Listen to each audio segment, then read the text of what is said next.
आप सबका यहाँ बहुत बहुत स्वागत। थोड़ा आज आपको थोड़ा दूर बैठा दिया है।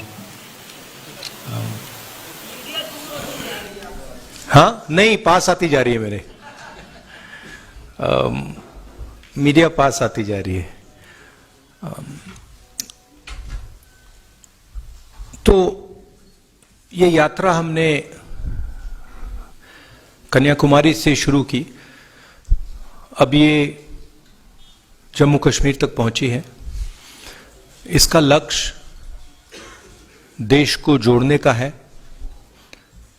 नफरत मिटाने का है, और जो माहौल बीजेपी और आरएसएस के लोगों ने देश में फैलाया है, जम्मू कश्मीर में फैलाया है, नफरत का माहौल, उसके खिलाफ खड़े होने का लक्ष्य है।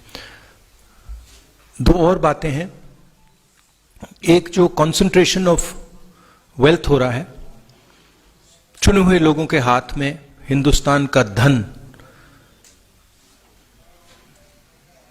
जा रहा है, और उसके कारण महंगाई बढ़ रही है और बेरोजगारी बढ़ रही है।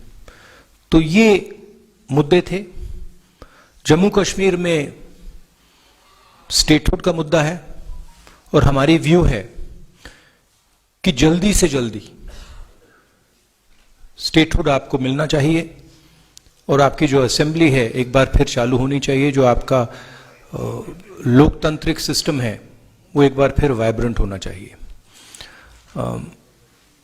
बहुत कुछ सीखने को मिला, जम्मू कश्मीर के लोगों से मिलकर भी काफी सीखने को मिल रहा है। उनके दिल में जो दर्द है, दुख है, वो समझने को मिल रहा है। तो काफी अच्छी यात्रा रही है हमारे लिए, और कुछ ही दिनों में हम श्रीनगर पहुंच जाएंगे। धन्यवाद। शुक्रिया राहुल जी। डेली एक्सेलसियर से तरुण उपाध्याय है नहीं। स्टेट टाइम्स से विवेक शर्मा, वो भी है नहीं। अमर उजाला से अमित कुमार,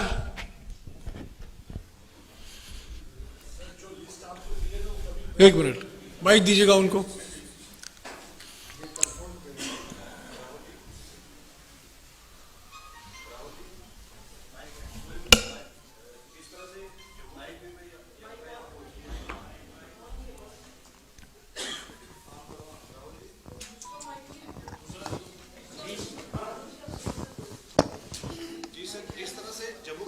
यात्रा पहुंची है, लोग आपसे जुड़ रहे हैं, तो क्या इस यात्रा के बाद देशव्यापी स्तर पर कोई दूसरा ऐसा अभियान चलाने की आपकी तैयारी है? नहीं, हमने पहले कहा था कि जब तक यात्रा नहीं खत्म होती तब तक हमारा फोकस यात्रा पर, और जो हमने मुद्दे उठाए हैं उन पर रहेंगे। यात्रा के बाद क्या होगा वो यात्रा के बाद डिसाइड होगा। मतलब जब तक हम श्रीनगर पहुंचेंगे तब तक हमारा फोकस इसी पे है। दैनिक जागरण से नवीन, क्योंकि होता क्या है कि अगर कुछ काम करने निकले हैं और उस काम के खत्म होने से पहले हम दूसरे काम के बारे में सोचना शुरू कर देते हैं, बोलना शुरू कर देते हैं, तो फोकस लूज हो जाती है। इसलिए हमने ये निर्णय लिया है। दैनिक, sorry it's fine. Rahul ji, article 370 का जो रिस्टोरेशन का एक इशू है, यहाँ पे कुछ आवाजें उठती हैं, तो क्या कांग्रेस उसका सपोर्ट करती है रिस्टोरेशन का, या आपके एजेंडे से बाहर आर्टिकल? नहीं, Congress position on article 370 is very clear. हमारी वर्किंग कमेटी का रेजोल्यूशन है, उसको आप पढ़ लीजिए। That is our position. Kashmir से Sushmita. Good afternoon sir, my question is, Defense Minister Rajnath Singh has just stated through your Bharat Yatra you are spreading hatred and you are defaming India even abroad. Not just you are spreading hatred across India, but even abroad you are defaming India. So my question would be, if, as according to BJP, if your heart is full of hatred for a particular person because you always speak against Prime Minister, BJP and RSS, so if you have not been able to win over your hatred, how can you spread love and compassion across the country? Thank you. Is this a question or a statement? What is the question? No, but the heart is not. But the heart is not full of hatred. In fact, I'm very respectful, and I don't have hatred for anybody. You've not really asked me a question. You have stated an opinion, and you've made a statement. No. You made a statement. There is no question in what you have said, right? You have stated that I have hatred in my heart, and if you have watched this yatra, right, not once have I said there is hatred for anybody, right? This yatra has been about love and affection from the beginning. Everybody in this yatra has been respectful. Nobody in this yatra has attacked or abused anybody else, right? So it's interesting that you, instead of asking a question, you make a statement. It reflects what you're trying to do. Now, as far as Mr. Rajnath Singh's statement is concerned, I don't understand how a Padyatra across the country that is uniting the people of India, that is bringing the people of India together, that is being loving and affectionate to the people of India, is harming the interest of India. I don't understand it. I can see how the hatred and violence that Mr. Rajnath Singh's party is spreading damages the country. I can see how dividing India between religions, between communities, between castes, between genders is harming the nation. And I can also see how it is defaming the nation.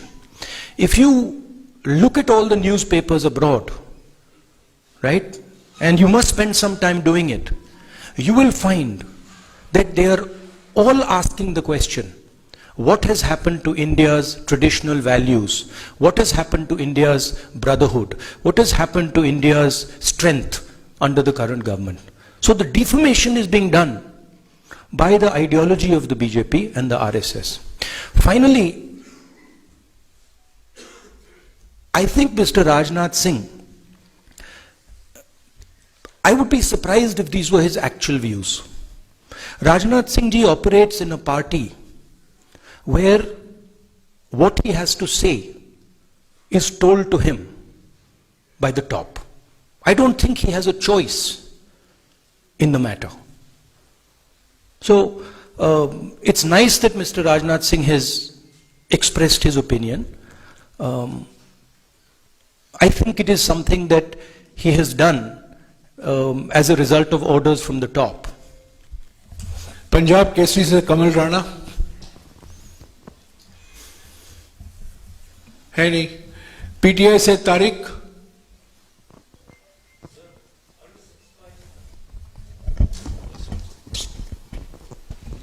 Are you satisfied with security arrangements made in Jammu and Kashmir for the Yatra? Frankly, this is the responsibility of the government. These are not questions that I would like to answer in a press conference. It is the responsibility of the government to protect the Yatris, and I hope they do as good a job as they are capable of doing. ANI से सिद्धार्थ,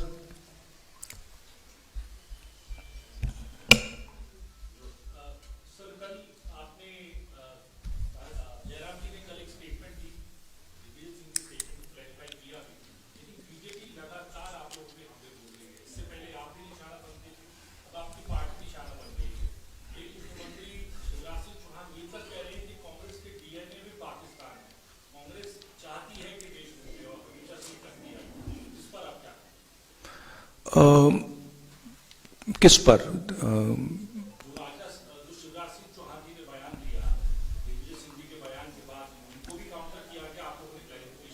हाँ, नहीं, आप ये पूछ रहे हैं कि दिग्विजय सिंह जी की स्टेटमेंट पे मेरी व्यू क्या है, ये आपका सवाल है?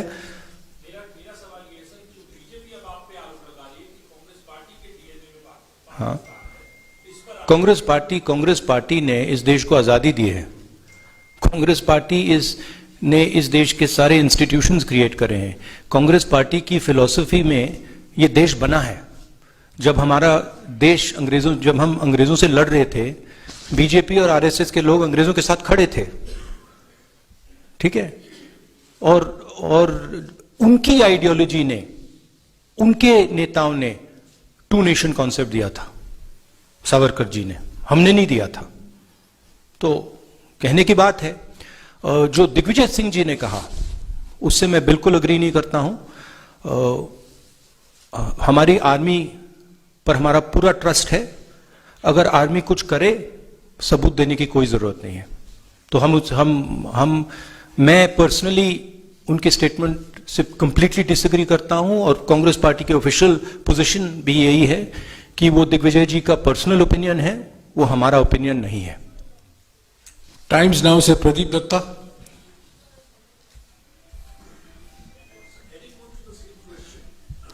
जो सवाल पहले पूछे गए हैं उसको बार बार दोहराने की जरूरत नहीं है।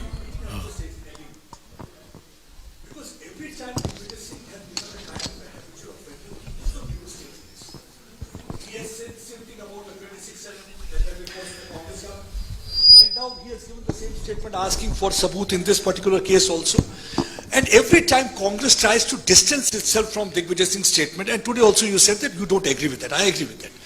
But why action is not initiated? We are a democratic party, okay, and we are not a dictatorship. We don't run our party with principles of coercion. We don't appreciate Mr. Digvijay's personal views. But the views of the party are above Mr. Digvijay Singh's views. The views of the party are generated from a conversation within the party. I would like to assure you that Mr. Digvijay Singh's views are outlying views. They are not views that are held by the by the center of the party. We are absolutely crystal clear that the armed forces do a job. They do a job exceptionally well. And they do not need to be providing proof for anything. Okay? आज तक से Sunil Bhatt. It is in the culture of our party, right, to allow conversations. And sometimes when those conversations happen, people who have extreme views air their views, right? So we try to manage a conversation. You see, in the BJP, in the RSS, there's no conversation. They just decide that this is what it's going to be, and nobody can talk after that, right? It's like demonetization. The Prime Minister gets up one morning and says, we're going to demonetize. Or like GST, where, you completely destroy the backbone of the country because you're not having a conversation. So we think a conversation is very, very important. And sometimes, of course, there are people in every conversation who will say ridiculous things. And in this case, I'm sorry to have to say this about a senior leader. He said a ridiculous thing. आज तक से सुनील भट्ट। नमस्कार राहुल जी, मेरा नाम सुनील भट्ट है, आज तक India today group से। राहुल जी, आप लगातार कन्याकुमारी से आ रहे हैं, पदयात्रा करके आ रहे हैं, आप बेरोजगारी का विषय उठा रहे हैं, आप महंगाई का विषय उठा रहे हैं, लेकिन कल मंच से जिस तरह से दिग्विजय सिंह ने जो बयान दिया, जो आपत्तिजनक बयान दिया, आपको नहीं लगता कि जो आपने अब तक इतनी मेहनत की है उस पर कहीं ना कहीं उन्होंने पानी फेर दिया एक कमेंट से? राहुल जी, पूरा प्रश्न सुन लीजिए। दूसरी बात, राहुल जी, कई विषय हैं यहां जम्मू कश्मीर में भी और राष्ट्रीय स्तर पर भी जिस पर आप सरकार को कॉर्नर कर सकते हैं। देखिए, देश के गृह मंत्री अमित शाह ने संसद के पटल पर कहा, तब अधीर रंजन चौधरी साहब वहीं बैठे थे। Brother, are you a political advisor or you a journalist? Sir, listen to my question. It's not a question. Sir, I'm coming. You're giving a speech. No, listen to my question, sir.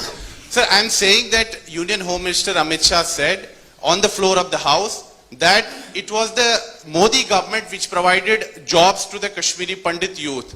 And he said, he asked Adhir Ranjan Chaudhary, he challenged him that आपने कितने दिए हैं मुझे जरा बताइए. But the fact is that it was Manmohan Singh's government which gave these jobs. लेकिन आपकी party के पास तथ्य नहीं, आप काउंटर क्यों नहीं कर पाते हैं सरकार को?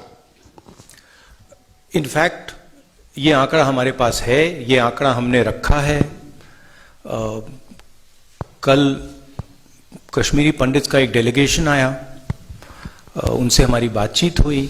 कश्मीरी पंडित के डेलीगेशन ने हमें बताया कि जो भी हुआ है यूपीए के टाइम, मनमोहन सिंह जी के टाइम हुआ है.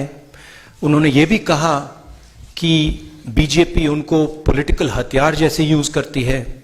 उन्होंने ये भी कहा कि बीजेपी जो उनको फोर्सिबली वापस वैली में भेज रही है, मरने के लिए भेज रही है, वो गलत है. वो सब उन्होंने बोला और वो सब जम्मू कश्मीर के लोगों को मालूम है. ठीक है, तो और उसको हम दोहराते रहते हैं.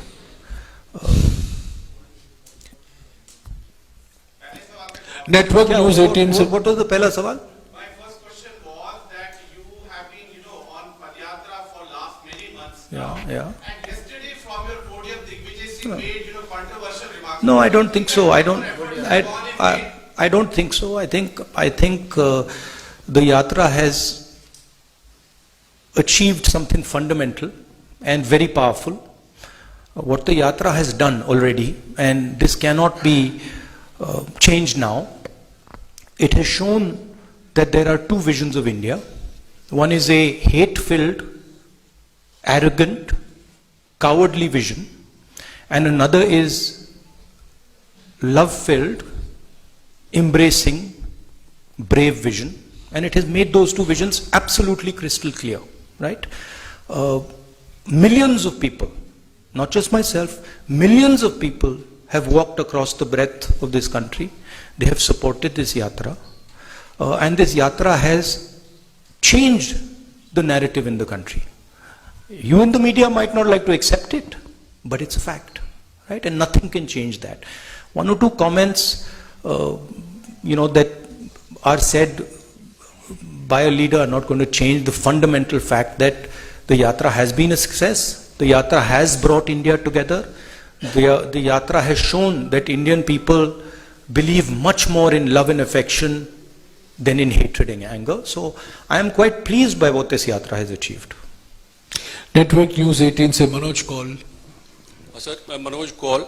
सर, आपसे ये जानना चाहता हूं कि जो जिस तरह से आपने ये कह रहे हैं कि भारत जोड़ो यात्रा जो है इसका कोई पॉलिटिकल मिशन नहीं है, लेकिन हमने देखा कि जब भी आप कहीं पर भी आपने भाषण किए, कल के भाषण की बात करें या अभी आपने जो इनिशियल रिमार्क्स दिए, उसमें आपने बीजेपी को निशाना बनाया है. तो क्या हम ये माने कि इस यात्रा के जरिए आप एक ये मैसेज देना चाहते हैं अपने वर्कर्स को या जो अपोजिशन है उसको एकत्रित करने के लिए, ताकि आप बीजेपी का मुकाबला कर सकें? नहीं, देखिए, ये यात्रा भारत को जोड़ने की यात्रा है. ये हम सब के लिए, कांग्रेस पार्टी के नेताओं के लिए, कांग्रेस पार्टी के यात्रीज के लिए, मेरे लिए पर्सनली एक तपस्या सी है. इससे हमें बहुत कुछ सीखने को मिला, समझने को मिला, बहुत प्यार मिला. 3,800 किलोमीटर की यात्रा है. कांग्रेस पार्टी एक पॉलिटिकल पार्टी है, तो अगर कांग्रेस पार्टी का ऐसी यात्रा में इन्वॉल्वमेंट होगा तो थोड़ी पॉलिटिकल बातें तो होंगी, वो नेचुरल है. लोग हमसे पूछते हैं, कश्मीरी पंडित्स ने हमसे पूछा कि वो आकर हमसे मिलना चाहते हैं. हम मिले. अब उसमें उन्होंने पॉलिटिकल बातें उठाई. उन्होंने कहा कि गवर्नर ने हमें अब्यूज किया है.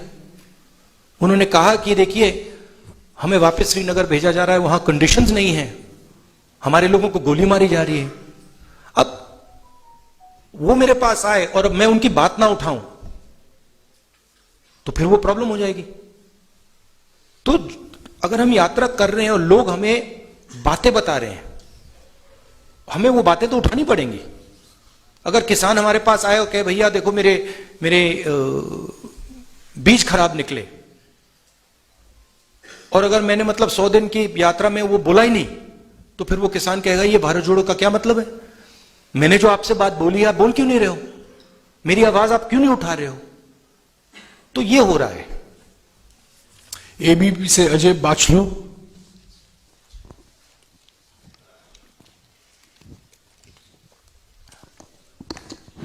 राहुल जी, मेरा सीधा सा सवाल है कि सेना के शौर्य पर कब तक सवाल उठेंगे, और जो भी नेता ये सवाल उठाते हैं उनके लिए आपका क्या मैसेज है? मैंने भैया 3 बार बोल दिया क्लियरली, आपको शायद सुनाई नहीं दिया, आप पीछे बैठे हैं, थोड़ा आगे आ जाइए। I have explained it 3 times। Gulistan से विनोद मल्होत्रा। राहुल जी नमस्कार। राहुल जी, आप पहले भी राजनीतिक तौर पर गंभीर हैं और आज अब भी गंभीर हैं, आगे भी गंभीर रहेंगे, लेकिन यात्रा के दौरान आप में बहुत ज्यादा डेप्थ आया है। लेकिन हम जब वो पुरानी प्रेस कॉन्फ्रेंस आपकी देखते हैं जिसमें आप बोलते हैं कि वो पुराना राहुल गांधी अब नहीं है, उस पुराने राहुल गांधी में क्या कमियां थी और इस राहुल गांधी में नहीं, मैंने नहीं, आप गलत समझे। मैंने ये नहीं बोला कि पुराना राहुल गांधी नहीं है, मैंने बोला राहुल गांधी नहीं है जी, अलग बात है, आप बात नहीं समझे जी। मैं पुराने की बात नहीं कर रहा हूं, मैं बोल रहा हूं कि आपके माइंड में राहुल गांधी है, मेरे माइंड में राहुल गांधी नहीं है। मेरे माइंड में सिर्फ जनता है, जनता का दर्द है, जनता है, हिंदुस्तान के किसान हैं, मजदूर हैं, गरीब लोग हैं, और हिंदुस्तान की जो इश्यूज हैं वो हैं। मुझे राहुल गांधी से कुछ लेना देना नहीं है, आपको है। मेरी माइंड में क्लैरिटी है कि इस देश में जो हिंसा, नफरत फैलाई जा रही है उसको मिटाना है, उसके खिलाफ खड़ा होना है, चाहे कोई भी कॉस्ट हो। क्योंकि मैं हिंदुस्तान को नफरत और हिंसा का देश मानता ही नहीं हूं, एक्सेप्ट नहीं करता हूं।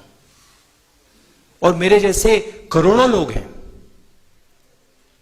जो इस देश को मोहब्बत, भाईचारा, इज्जत, ह्यूमिलिटी का देश मानते हैं। तो पुराने राहुल गांधी, नए राहुल गांधी की बात नहीं है। चलिए, जयराम जी हमेशा 1 नेशन 1 टैक्स की बात बासु जी सप्लीमेंट्री नहीं प्लीज। इंडिया टुडे ग्रुप से मौसमी Singh. Rahul,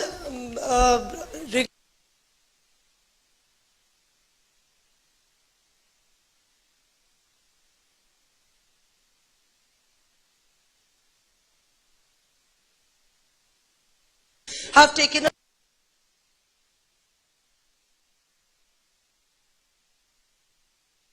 country that we should ban any particular documentary.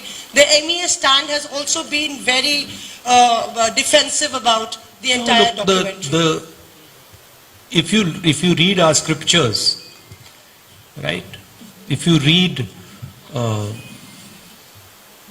Bhagavad Gita or you read the Upanishads, you will see in it, it's written that the truth cannot be hidden. The truth always comes out. So you can ban, you can suppress the press, you can control the institutions, you can use CBI, ED, all this stuff. But the truth is the truth. Truth shines bright. It has a nasty habit of coming out. So no amount of banning and oppression and frightening people is going to stop the truth from coming out. JK news wire से Ashwini Kumar. JK news wire से अश्विनी कुमार, आपको जवाब मिल गया madam. जेके news wire से अश्विनी कुमार है नहीं। Jammu state line से जुनैद हशमी। राहुल जी, ये जो आपकी भारत जोड़ो यात्रा, आपने कहा कि भारत को जोड़ने के लिए है। अगर ये आपके भारत को जोड़ने के लिए आपकी यात्रा है और आपकी छवि के परिवर्तन के लिए नहीं है, तो जिस समय आप लखनपुर में आए वहां पर डोगरा स्वाभिमान संगठन के चौधरी लाल सिंह भी आए थे और अन्य कई और जम्मू में क्षेत्रीय दल हैं, जिन क्षेत्रीय दलों ने, जो क्षेत्रीय दल आपकी भारत जोड़ो यात्रा में शामिल हो सकते थे, लेकिन एक तो उनका अनादर किया गया, उन्हें आपने स्टेज पर नहीं बुलाया, और उसके बाद बाकी जो यहां के दल हैं उनमें से किसी को आपने आमंत्रित भी नहीं किया, उसमें गुलाम नबी आजाद की डेमोक्रेटिक आजाद पार्टी भी है। तो जानना चाहूंगा कि अगर आपकी छवि के परिवर्तन के लिए यात्रा नहीं, लाल सिंह जी ने यात्रा को सपोर्ट किया और उनके सेंटिमेंट को हम अप्रिशिएट करते हैं। गुलाम नबी जी की जो पार्टी थी वो तो हमारे स्टेज पे बैठे थे लोग, 90% of them are already in the Congress. So now I think there's only Ghulam Nabi Azad ji on that side. So I don't know if you want me to adar karo him, I will adar karo him also. No problem. My respects to Ghulam Nabi ji. Daily Taskeen से And I apologize for any hurt that we may have caused. Either Lal Singh ji or Ghulam Nabi Azad ji. Daily Taskeen से Aamir Sohail. We are nice people. Good afternoon Rahul ji, I am from Delhi Taskeen. मेरा ये सवाल है कि abrogation of article 317 Jammu and Kashmir 5 अगस्त 2019, उसके बाद Modi government ने कहा था कि जम्मू कश्मीर में दूध की नदियां बहेंगी, यहाँ पे परिवर्तन होगा, डेवलपमेंट आएगी, लेकिन आज भी हम जम्मू कश्मीर के जो उभरते हुए नौजवान हैं हम परेशान हैं। हम प्रेस में कुछ छाप नहीं सकते हैं, हम जम्मू कश्मीर में बेरोजगारी के मुद्दे पे बात नहीं कर पा रहे हैं, हमारे नौजवान हर रोज बीजेपी के ऑफिस के बाहर प्रोटेस्ट कर रहे हैं, लेकिन हमारी कोई भी बात सुनने वाला नहीं है। हम डिप्रेशन में, एंजाइटी में हैं, हमें महसूस नहीं हो रहा कि हमारा फ्यूचर क्या है, मुस्तकबिल क्या है, हम कहाँ जाएं, किससे गुहार लगाएं, हमारे लिए कोई उम्मीद नहीं है। तो हमारे लिए क्या राहुल गांधी एक उम्मीद बनकर आए हैं जम्मू कश्मीर में? देखिए,